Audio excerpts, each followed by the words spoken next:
केंद्रीय रक्षा मंत्री राजनाथ सिंह, सीडीएस विपिन रावत और सेना प्रमुख मनोज मुकुंद नरवणे के साथ 2 दिवसीय दौरे पर शुक्रवार को लद्दाख पहुंचे।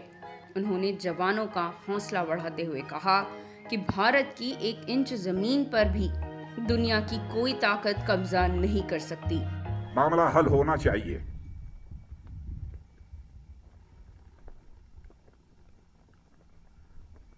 लेकिन कहां तक हल होगा अभी इस संबंध में मैं कोई गारंटी नहीं दे सकता हूं। लेकिन मैं इतना यकीन दिलाना चाहता हूं कि भारत की 1 इंच जमीन को भी दुनिया की कोई ताकत छू नहीं सकती है, उस पर कब्जा नहीं कर सकती।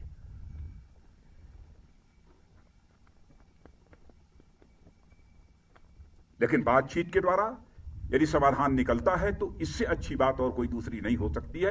वह सिलसिला चल रहा है, मिलिट्री लेवल पर भी बातचीत चल रही है, डिप्लोमेटिक बातचीत भी चल रही है। साथ ही उन्होंने 2 टूक शब्दों में कहा कि हम स्वाभिमान पर चोट बिल्कुल बर्दाश्त नहीं करेंगे।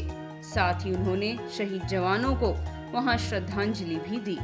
लेकिन यह भी मैं कह देना चाहता हूं 2 टूक शब्दों में, यदि कोई दुनिया की ताकत हमारे स्वाभिमान पर चोट पहुंचाने की कोशिश करेगी तो उसे किसी भी सूरत में हम बर्दाश्त नहीं करेंगे। उसका हम मुंहतोड़ जवाब देने के लिए भी तैयार रहेंगे।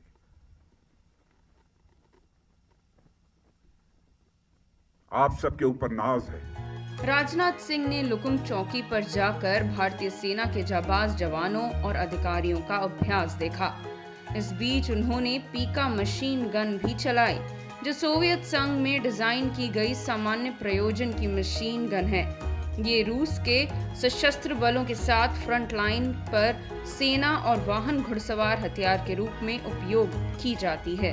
साथ ही उन्होंने जवानों से यह बात भी की और उनका हौसला बढ़ाया।